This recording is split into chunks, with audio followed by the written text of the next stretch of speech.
नमस्कार दोस्तों।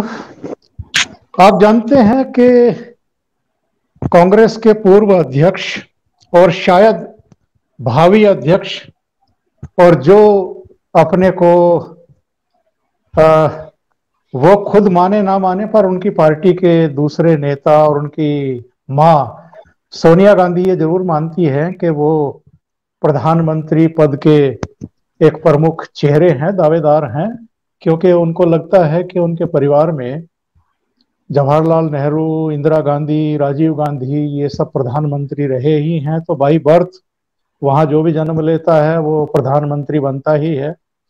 तो शायद यही करके राहुल गांधी को बतौर नेता पार्टी में लाया गया। उनको पहले महासचिव बनाया गया, फिर उपाध्यक्ष बनाया गया, फिर उसके बाद तुरंत अध्यक्ष भी बनाया गया। उनके नेतृत्व में एक तरीके से दो दो चुनाव कांग्रेस लड़ी। 2014 का लोकसभा भी चुनाव लड़ी, हारी, बहुत बुरी तरह हारी। 2019 में भी लड़ी और 2019 में भी उसने 2014 को ही रिपीट किया, 5-7 सीटें ऊपर नीचे।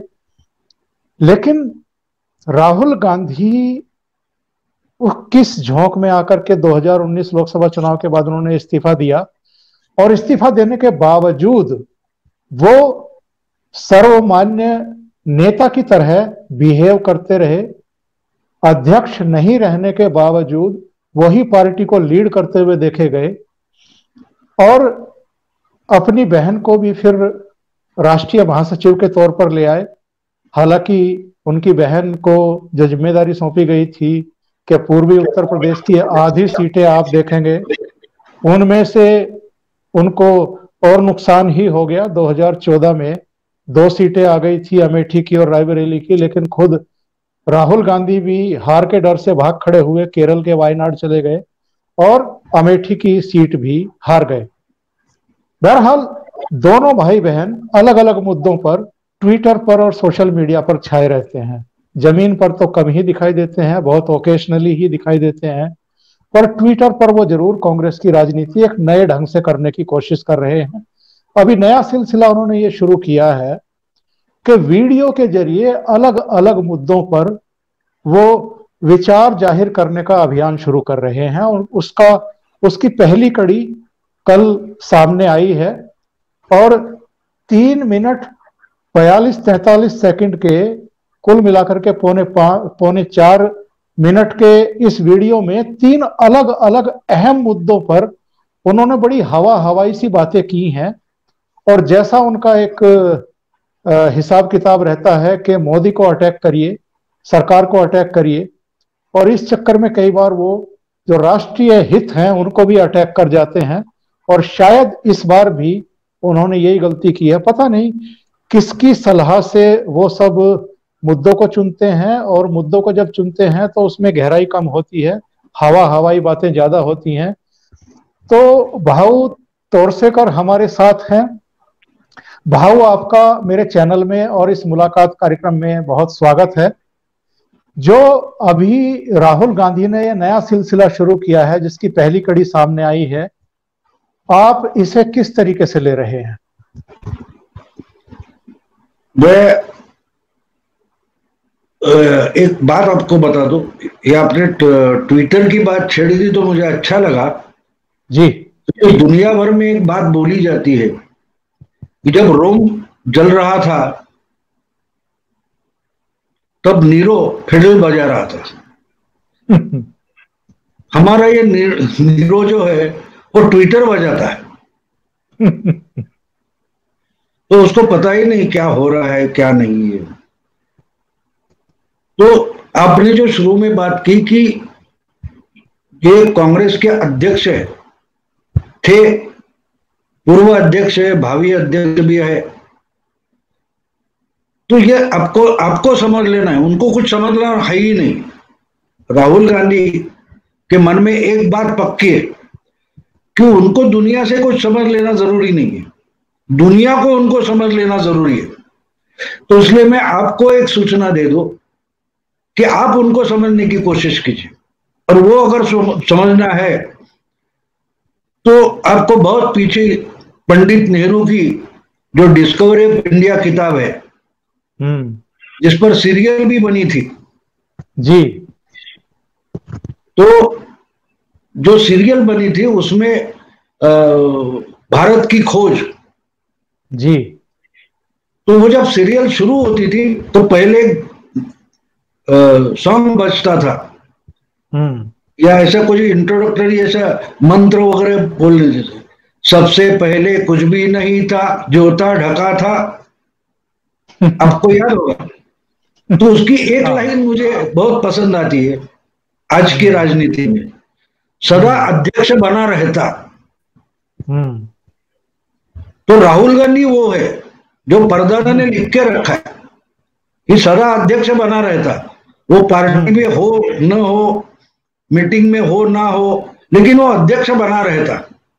जी। और ये मानने वाले जो कोई लोग हैं, वो कांग्रेस में है, पार्टी में है, संगठन में है, इंटेलेक्चुअल क्लास में है, अलग अलग यूनिवर्सिटी में प्रोफेसर है, जी। वो मिलकर जो कुछ बनता है उसे आइडिया ऑफ इंडिया बोलते हैं। अगर आइडिया ऑफ इंडिया आपको समझ में आती है तो राहुल गांधी समझ सकते हैं। इसलिए उनके लिए वो सदा अध्यक्ष बना रहता। वो जी। कुछ करे न करे, पार्टी चलाए न चलाए, पार्टी डुबाए या चलाए, अध्यक्ष बना रहता। हम्म। हम्म। उसको जिम्मेदारी कुछ भी नहीं है। उसको अध्यक्ष मानने की जिम्मेदारी आप पर है। और अगर ये आप मान लेते हैं तो आपको राहुल गांधी समझ में आएगा। तो जो कुछ वो कर रहे हैं, अभी आप बोल रहे कि वो आपने उनको कुछ नया सिलसिला शुरू किया है, हम्म। तो मुझे आप एक बात बता दीजिए कि उन्होंने कौन सा पुराना कभी सिलसिला माना है, समझा है। अगर वो पुराना कुछ मानते ही नहीं, उनके पहले दुनिया नहीं थी और उनके बाद भी दुनिया होगी नहीं, ऐसे अभूतपूर्व महानुभाव है जिनको कुछ समझना भी जरूरी नहीं है, वो दुनिया को समझाना चाहते हैं। अब दुनिया इतनी अनपढ़ है कि वो उनको समझती नहीं, उनको हम्म। समझ लेना चाहती नहीं। ये दुविधा है। लेकिन ये कोई अजूबा है, तो अजूबा है तो न्यूज में रहेगा। तो इसलिए आपने कहा कि उनकी बातें हवा हवा ही रहती है, उसमें कुछ कंटेंट होता नहीं, फिर भी जी। मीडिया जी। को दिखाता है। कि मीडिया के हम्म। लिए अजूबा है कि हर दिन कोई नई बात लेकर आते हैं। वो होती तो नहीं, नहीं होती नहीं है, लेकिन नई बात करके पेश की जाती है। हम्म। तो इस ढंग से चल रहा है अभी। उसमें कांग्रेस की एक एपिसोड में मैंने आपको पहले बताया था कि किस ढंग से पार्टी चलाई और निकल गए, अब तुम्हारी हम्म। पार्टी संभालो। तो उनको कोई जिम्मेदारी ही नहीं है, तो वो अगर कुछ बोलते हैं तो उसमें हम मतलब निकाले तो कितना निकाले, क्या निकालेंगे, ये समस्या है। इसलिए ये नया सिलसिला उन्होंने शुरू किया। अब बच्चा जो होता है उसको आप कितना भी महंगा खिलौना लाके दे दो, जी। तो आपके लिए वो ऐसा लगेगा कि अरे मैंने 10,000 का खिलौना लिया, इसके 10,000 कमाने के लिए इतनी मेहनत पड़ती है, ये आपके मस्तिष्क में है, बच्चे की नहीं होता। बच्चे को लगता है हाँ, तो दुनिया को दिखाएगा, देखो मेरे पापा ने, मेरा मम्मी ने ये ऐसा खिलौना लाया, ये कहाँ मिलता नहीं, ये अमेरिका से लाया है, ये चाइना से लाया है, वगैरह वगैरह वगैरह। वो 4-6 दिन दुनिया को दिखाएगा और एक दिन तोड़ के बाजू में फेंक देगा, उसके लिए काम खत्म हो गया। तो उसको नया खिलौना देना पड़ता है। तो राहुल गांधी को एक बात जो तोड़ मोड़ मरोड़ कर फेंक देते हैं, उसके बाद नया खेल शुरू करना ही पड़ता है। और मम्मी है, उसको उनको नया खिलौना देना पड़ता है, तो क्या करे। तो उसमें नया कुछ भी नहीं है, आप जानते हैं, मैं जानता हूं, पूरा मीडिया जानता है, लेकिन करे तो क्या करे, अजूबा है, उसको तो पेश करना पड़ेगा। इसी बात। ये कहते हैं कि पड़ोसियों से हमारे रिश्ते बहुत खराब हैं। हम्म। पहले सब पार्टनर हुआ करते थे हमारे, लेकिन आज श्रीलंका से भी खराब, नेपाल से भी खराब, चीन से भी खराब, भूटान से भी खराब, पाकिस्तान से तो खराब रहे ही हैं। और वो तो रूस और अमेरिका से भी कह रहे हैं कि कोई बहुत अच्छी तालमेल की किसी तरह की कोई साइन उनको दिखाई नहीं दे रहे हैं। तो हमारे जो विदेश मंत्री हैं, एस जयशंकर, जो अमेरिका में भी रहे हैं, चीन में भी रहे हैं, कई महत्वपूर्ण देशों में रहे हैं, और इन देशों के साथ भारत की जो पार्टनरशिप रही है, जो भी जिस तरह के भी रिलेशन अतीत में रहे हैं, पर इन दिनों अगर आप देखें जब से मोदी आए हैं तो अमेरिका के साथ हमारी भागीदारी बहुत अच्छी हुई है। रूस को तो हमने अभी 18,000 करोड़ के नए आदेश दिए हैं कुछ हथियारों के लिए। S-400 प्रणाली हम वहां से खरीद रहे हैं। रसिया से सुखोई हम लगातार खरीदते रहे हैं। 31 नए जंगी जहाजों के आदेश हमने दिए हैं। चाइना भारत प्रकरण पर अभी रूस ने हाल फिलहाल में किसी भी तरह की कोई टिप्पणी की हो, ऐसा भी नहीं है। फिर भी राहुल गांधी को ये क्यों लगता है कि पड़ोसियों से भी हमारे रिश्ते निम्न स्तर पर पहुंच गए हैं, हर जगह हमारे झगड़े टंटे हो रहे हैं? आपको क्या लगता है कि क्यों इस तरह का परसेप्शन वो भेजना चाहते हैं भारत की जनता में भी और भारत के बाहर भी? तो इनको पड़ोसी कौन होता है, हमारे कौन होते हैं, वही पता नहीं है, तो करे क्या? उनका उनका मानना है पड़ोसियों से हमारे रिलेशन खराब हो गए, इसका मतलब मोदी से मेरे रिलेशन खराब हो गए। मोदी ही इनको पड़ोसी लगते हैं। देश के पड़ोसी वगैरह उनको मालूम नहीं है। वो खुद को अगर देश मानते हैं तो उनके पड़ोसी तो नरेंद्र मोदी हो गए, उनके पड़ोसी राजनाथ सिंह हो गए। तो बोले उनके साथ मेरा रिलेशन खराब हो गया, और मेरा का मतलब भारत का है। हाँ, उनके लिए वो नाम अलग अलग लेते, बोलते नेपाल है, श्रीलंका है, म्यांमार है, वो बोलेंगे, लेकिन उनके मन में मोदी और नेपाल उसमें फर्क ही नहीं है। उनको जरूरी नहीं लगता कि इसमें। अभी आपको एक बात बता दूं, डोकलाम के बारे में जब नाटक हुआ था तो किसी पब्लिक की कॉलेज की किसी सभा में थे, स्टूडेंट को एड्रेस कर रहे थे। तो उनको पूछा गया था, ठीक है भाई, डोकलाम में इंडिया ने क्या करना चाहिए, मोदी सरकार ने क्या करना चाहिए? तो बोले उसमें मुझे कोई पता नहीं, मैं क्या उसमें एक्सपर्ट नहीं हूं, वो तो एक्सपर्ट बताएंगे। तो मेरी समझ में नहीं आता। अभी दूसरी बार एक बार ये हुआ था कि बंगलोर में कहीं ऐसे ही कॉलेज में और बच्चों को एड्रेस कर रहे थे, तो एक लड़के ने खड़े होकर पूछा कि भाई एनसीसी के बारे में आपका क्या ख्याल है? तो बोले एनसीसी क्या है मुझे पता ही नहीं, तो मैं इस पर कैसी बात करूं? अब आप समझ लो कि जिनको एनसीसी मालूम नहीं है, यानी जो एस्पिरेशन रखते, महत्वाकांक्षा रखते कि आगे चलकर मैं आर्म फोर्सेस में जाऊंगा, ऐसे बच्चे ज्यादातर एनसीसी में जाते हैं। तो उनको ग्रूमिंग करने के लिए कॉलेज के समय में ये कैडेट कोर बनाया गया, इसका ही उनको पता नहीं है, और वो राफेल पर बात करते। अब क्या, ये डोकलाम पर बात करते, ये सामरिक विषयों पर बात करते। तो जिसके बारे में उनको बिल्कुल पता नहीं है उसके तो वो एक्सपर्ट है।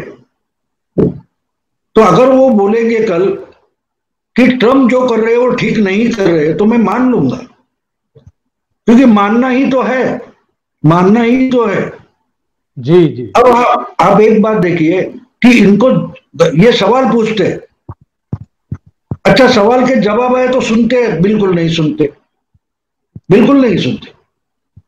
यानी कि समझने, सवाल का जवाब आपको चाहिए तो जवाब समझना भी जरूरी होता है ना, तो आप अगले सवाल पूछेंगे, लेकिन उनके पास सवालों की कतार तैयार है, लेकिन जवाब की उनको जरूरत नहीं लगती। तो मुझे लगता है जयशंकर ने उसको जवाब ही देना नहीं चाहिए। अब एक बात है कि प्रशासनिक तौर पर यह जिम्मेदारी गवर्नमेंट की बनती है कि भाई जनता के मन में भ्रम ना हो, इसके लिए जवाब देना जरूरी है। लेकिन राहुल गांधी को जवाब से कोई मतलब ही नहीं है, उनको यह समझना ही जरूरी नहीं लगता कि बेसिक ये जो, अभी मैं बता दूं आपको कि इनको नोमैन्स लैंड क्या होता है मालूम नहीं। अगर चाइना की और हमारी बॉर्डर ही तय नहीं है तो चीन एक बॉर्डर मानता है, हम दूसरी बॉर्डर मानते हैं। अब जो बीच का एरिया है तो तय ये हुआ है कि भाई यहाँ ये जो एरिया है वो हम नहीं मानते कि तुम्हारा है, तुम नहीं मानते हमारा है, तो यहाँ हथियार का यूज नहीं होगा। हाँ, इसको अब ये खाली बात छोड़ दो। समझने की है, ये समझना नहीं चाहते, तो करे क्या? तो उनको कोई समझा नहीं सकता। अगर समझाने को गया तो उसको पार्टी से निकाल देंगे। तो इसलिए पार्टी में बड़े अच्छे लोग बैठे, लेकिन वो समझा नहीं सकते।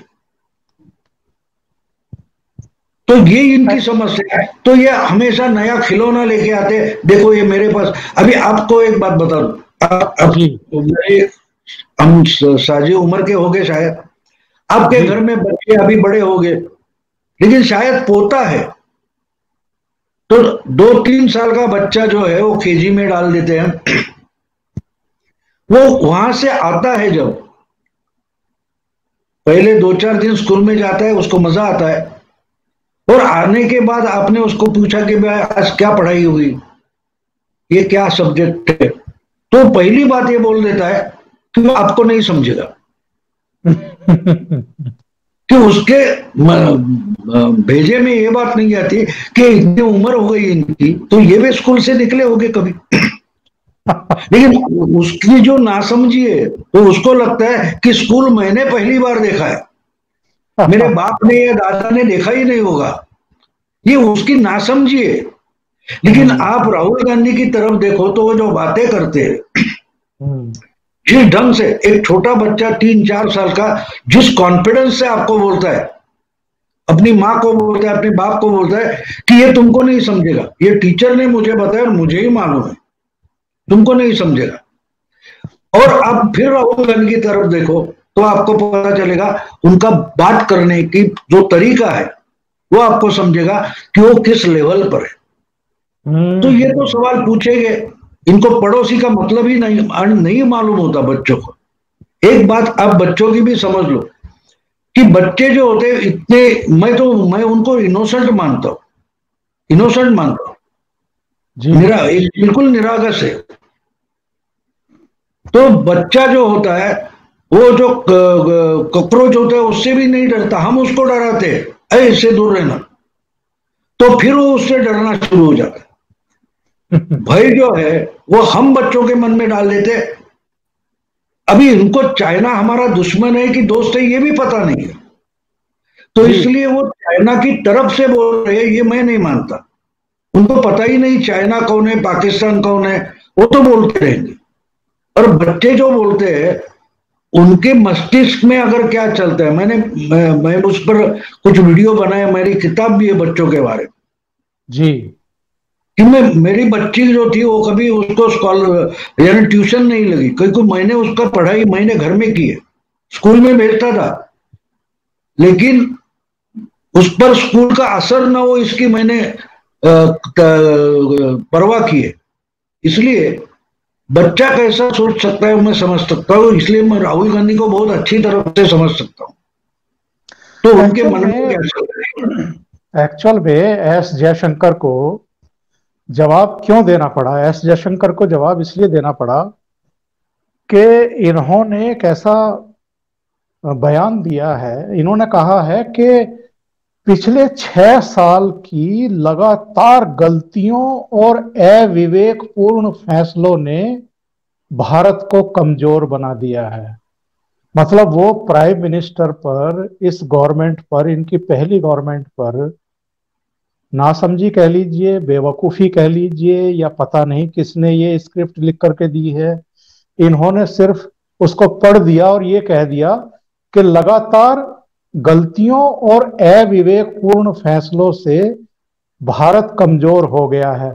तब एस जयशंकर को इनको ये समझाना पड़ा कि जो हमारी प्रमुख पार्टनरशिप है वो मजबूत है, और इंटरनेशनली जो हमारी स्टैंडिंग है वो ऊंची हुई है पिछले 6 सालों में। अंतर्राष्ट्रीय सम्मेलनों में आप हमारी उपस्थिति देख लीजिए, हमारा महत्व देख लीजिए। अमेरिका, रूस, यूरोप, जापान के साथ जो हमारी बैठकें होती हैं उनमें आप देख लीजिए कि भारत को कितनी तरजीह दी जाती है, कितना महत्व दिया जाता है। तो ये जो मतलब इनको बिल्कुल ही समझ नहीं है, कुछ भी कह देते हैं कि अविवेकपूर्ण फैसले हुए हैं, लगातार गलतियां हुई हैं। क्या कहेंगे आप इस पर? नहीं, ये तो उनको अगर समझ नहीं रहे तो वो बकवास करते ही रहेंगे। जयशंकर ने जवाब इसलिए दिया कि उनको मालूम है, दुनिया को भी मालूम है, दुनिया समझती है ना, दुनिया समझती है। यहाँ के जो हमारे कुछ चिकित्सक लोग होते हैं उनको भी समझ नहीं आती, तो उनको जी समझाना जरूरी होता है और ऑन पेपर उसका जवाब होना जरूरी होता है। अगर नहीं होगा तो और 25-50 साल के बाद जब रेफरेंस ढूंढे जाएंगे तो इसको अगर जवाब नहीं दिया तो राहुल गांधी ने ये बोला था तो उसको पकड़कर हम चल जाते। जैसे मैंने पहले वीडियो में बताया कि संजीव भट्ट नाम का जो गुजरात का आईपीएस अधिकारी था जी वो झूठा है, वो कोर्ट तक जाके साबित हुआ ना। नहीं तो वो अभी भी बोलते कि गुजरात का दंगा मोदी ने शुरू किया। वो तो 18 साल में बार बार कोर्ट जाके फिर भी बोलते। अभी आप अब देखिए कि राफेल में घोटाला हुआ बोलते रहे, फिर सुप्रीम कोर्ट ने भी उस पर क्या बोला उसको मान लिया। ऐसा बोले उनको माफी मांगनी पड़ी थी, याद है? जी जी क्योंकि वहां नहीं तो उनको जेल में जाना पड़ता, कंटेम्प्ट में, तो धूम दबाकर भाग गए। तो जयशंकर और सुप्रीम कोर्ट में यह फर्क होता है, जयशंकर ऑन रिकॉर्ड के लिए बोलते हैं और सुप्रीम कोर्ट अपने पर दबा ना हो इसलिए बोलती। या लेकिन दोनों ही अपनी तरफ से बोलते हैं ये बकवास बोल रहा है। एक एक वर्ड में आकर बोले तो सुप्रीम कोर्ट हो या यानी आपको मालूम होगा तो राफेल के बारे में अभिषेक मनु सिंघवी को सुप्रीम कोर्ट ने उधर दम दिया था। बिल्कुल। क्या बात करें, स्पष्ट शब्दों में माफी चाहिए, जी इतना जी हो गया। उसके बाद उन्होंने माफी मांगी थी। और यही नहीं, आपको मालूम होगा कि सावरकर के बारे में उन्होंने जब बात की थी, अब ये बोलते तो माफी वीर है बोलते, बराबर है। लेकिन वो तो जेल में जाकर बहुत कष्ट उठाने के बाद उन्होंने जो कुछ लिखा होगा। आप तो उसकी कल्पना से ही डरकर माफी लिख देते हैं, तो सबसे बड़ा माफी वीर कौन हो गया? लेकिन जी जी एक बात होती है कि आम बच्चे जो है, गरीब के बच्चे होते, उसके तन पर कपड़ा नहीं होता तो वो नंगे घूमते, उस पर कोई चर्चा नहीं करता। बिल्कुल। लेकिन आप देखिए शाहरुख खान का बच्चा हो या मुकेश अंबानी का बच्चा हो, वो अगर रास्ते पर नंगा घूमता दिखाई देगा तो न्यूज बन जाती है। तो राहुल बिल्कुल। गांधी की हर बात न्यूज क्यों होती है वो पहले आप समझ लो। वो हम्म। क्या बोले उस पर चर्चा की जरूरत नहीं है, वो न्यूज क्यों होती है। अगर वो हम समझ ले तो हमारा टाइम और हमारी एनर्जी बच सकती है। वो तो बोलते रहेंगे, बकवास करते रहेंगे, और सुप्रीम कोर्ट ने भी उसको बकवास तय कर दिया है। जी जी जी। बहुत सारे लोग हैं भाऊ, जो जब भी मैं इस परिवार पर, राहुल गांधी पर, कांग्रेस पर वीडियो देता हूं, और वीडियो देना भी हमारी मजबूरी हो जाता है, जैसा आपने कहा कि एस जयशंकर को जवाब नहीं देना चाहिए, लेकिन कई बार मजबूरी हो जाती है कि इनको जवाब दिया जाए, इनका प्रोपेगेंडा जो है उसको एक्सपोज किया जाए। बहुत सारे लोगों के ये कमेंट आते हैं कि आप क्यों अपना वक्त बर्बाद करते हो, क्यों हमारा वक्त बर्बाद करते हो, ये ऐसा आदमी है ही नहीं कि इस पे वीडियो बनाई जाए, क्यों इन पर जो है हम अपना टाइम वेस्ट करें। लेकिन अगर इनको एक्सपोज नहीं करें तो जो ये कह रहे हैं, और चूंकि जो कहते हैं उसको मीडिया का एक बड़ा पार्ट हाथों हाथ लेता है, उनको लगता है कि हमें तो हींग लगे ना फिटकरी, रंग भी चोखा आ रहा है, हम इनके बयान को चलाएंगे फिर बैठ करके डिस्कशन कराएंगे, तो हमें अतिरिक्त कुछ खर्च करने की जरूरत नहीं है, कंटेंट मिल रहा है हमको। मतलब एक न्यू सेंस क्रिएट हो रही है। उस न्यू सेंस का अगर जवाब नहीं दिया जाए, उसको एक्सपोज नहीं किया जाए, तो और क्या किया जाए, रास्ता क्या है? नहीं, रास्ता एक ही है, आपको बता दो कि एक बात आप समझ लो कि हम क्यों इस पर चर्चा कर रहे हैं। हमारे दर्शक जो है उनको मालूम है लेकिन जो इसको ब्रेकिंग न्यूज बनाते हैं उनकी टीआरपी कितनी नीचे जा रही है, आप देखिए। आप ये भी समझ लो जी कि 6-7 साल में प्रिंट मीडिया कितना पीछे चला गया। क्यों गया? क्योंकि उसमें कंटेंट है ही नहीं। राहुल गांधी बोलेंगे, फिर मोदी क्या बोलेंगे, फिर अमित शाह क्या बोलेंगे, वो नहीं उनके। अब मोदी भी ले लो, मोदी की जो कृति है या बात है उसमें अगर कंटेंट नहीं रहेगा तो नहीं चलेगा, लोग समझते हैं। तो अगर हम आज ये वीडियो बना रहे तो हमारे दर्शक को एक दो रहेंगे, लेकिन बाकी को जो है बहुत सारे, उनको पता है हम क्यों बोल रहे हैं। जी जी। हर आदमी एयरपोर्ट पर जाता है, वो टेररिस्ट नहीं होता, लेकिन फिर भी सामान तो चेक होगा, स्कैनिंग तो होगा। जो अगर 1 लाख में या 10 लाख में भी एक होगा तो बड़ा भारी नुकसान होता है, इसके लिए रोका जाता है। 130 करोड़ लोगों में कितने लोगों को कोरोना हुआ है, फिर भी हम प्रिकॉशन क्यों लेते हैं?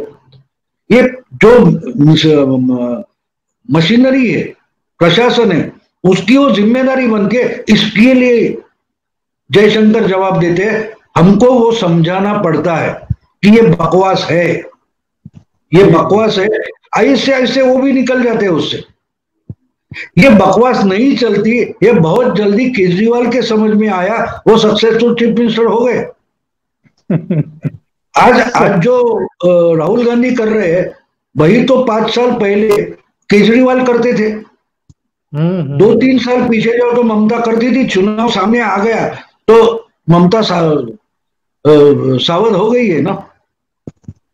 जी जी। तो हम करते तो ये हमारी जिम्मेदारी बनती है कि अगर हम पर कुछ लोग विश्वास करते हैं, हमसे कुछ समझना चाहते हैं, इसके लिए हमको उस पर बोलना पड़ता है।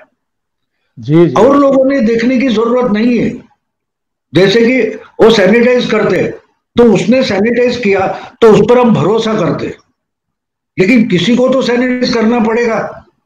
सब कोरोना को डरकर घर में बैठ गए तो नहीं चलता। इसलिए हम हमारी एनर्जी कहां डाल रहे हैं कि ये सैनिटाइज करने के लिए कर, तो ये हमारी एनर्जी भी उसके लिए है। अब तो इन्होंने मीडिया के उस पार्ट को फासिस्ट बताना शुरू कर दिया है, उस पर भी अटैक करना शुरू कर दिया है, जो इनको ज्यादा तरजीह नहीं देते हैं या इनके बयानों को प्रमुखता से नहीं चलाते हैं। समझ गए हैं कि एक्चुअल में इनका खेल क्या है। कई बार हम चर्चाओं में देखते हैं इनके जो प्रवक्ता हैं वो स्टूडियो में बैठी हुई एंकर को कहते हैं कि तुम्हारी औकात क्या है। मतलब एक तरीके से मीडिया को डायरेक्ट इनडायरेक्ट वे में ये लोग धमकाने की कोशिश कर रहे हैं। इस पर आप क्या कहेंगे? नहीं, उसका जवाब तो मेरे ख्याल से 6-7.5 साल पहले नरेंद्र मोदी ने ही दिया है। जी। मुझे याद नहीं कौन सा चैलेंज था, 2014 की बात है। शुरू में जब पार्लियामेंट के चुनाव थे तो बहुत सारे चैनल को मोदी ने इंटरव्यू दिया था। तो किसी एक एडिटर ने, एंकर ने उनको पूछा था कि आपकी निंदा कहां तक चलती जाएगी, ये गालियां आपको कहां तक मिलेगी, ऐसा आपने सोचा है? तो मोदी ने बड़ा अच्छा जवाब दिया था उसका। तो बोले, हारता नहीं तब तक, जब तक मैं हारूंगा नहीं तब तक ये गालियां चालू रहेगी। तो आप सुन क्यों लेते हैं, ऐसा पूछा उस एंकर ने। तो उन्होंने बोला था कि अगर वो मुझे हराते नहीं तो गाली ही देंगे, और वो भी नहीं करेंगे तो बेचारे करेंगे क्या? गालियां और धमकियां नहीं देंगे तो उनके पास और कुछ बचा नहीं है। तो उतना तो उनका अधिकार बनता है, गालियां दे, धमकियां दे, क्यों? उससे आगे वो कोई कर नहीं पाएंगे, उनको मालूम है, मालूम है। तो ये तो करेंगे, क्योंकि जितना डर जाता है आदमी उतना चिल्लाता है, जोरों जोरों से चिल्लाता है। कुत्ता जब हम पर भौंकता है ना तो वो खुद डरा होता है, उसको तुमसे डर लगता है इसलिए वो भौंकता है। तो हमको ये भी समझना पड़ेगा, ये भी समझना पड़ेगा, क्योंकि वो डरे हुए और जिसको पकड़ के बैठे वो लगता है ये उनको बचाने वाला नहीं है, ये भी पता चलता है, तो जोरों जोरों से बोलेंगे कि हम डरे नहीं है। बार बार सोनिया गांधी हो तो मैं इंदिरा जी की बहू हूं क्यों बोलती है कि कोई इंदिरा जी को हाथ नहीं लगा सका। ये धमकी होती है उसमें, ये धमकी होती है उसमें, लेकिन वो धमकी में कुछ दम नहीं, वो उनको भी मालूम है ना, उनको भी मालूम है। तो ये चलता रहेगा जब तक, क्या बोलते हैं मोदी जैसे बोले कि हारता नहीं तब तक ये भाग नहीं जाते, तब तक चलता रहेगा इनको भाग। अभी देखो आप ये जो क्या बोलते हो एनपीए बोलते, नॉन परफॉर्मिंग एसेट्स। जी जी। तो जब वो एसेट की मार्केट में कीमत नहीं बची तो मल्ल्या फरारी हुआ था ना, नीरव मोदी फरारी हुआ था ना, तब तक कैसी जोरों जोरों से बात कर रहे थे वो सोचो जरा। तो उसके बाद वो आवाज और धमकियां नहीं चलेगी इसका पता लगा तो भाग गए। तो थोड़ा इंतजार करो, थोड़ा इंतजार करो। भाऊ आज आपका बहुत समय लिया और बहुत मुझे व्यक्तिगत रूप से भी आनंद आया। दो अलग अलग विषयों पर आज आपसे बातचीत हुई है। बहुत आभार आपका, बहुत बहुत धन्यवाद।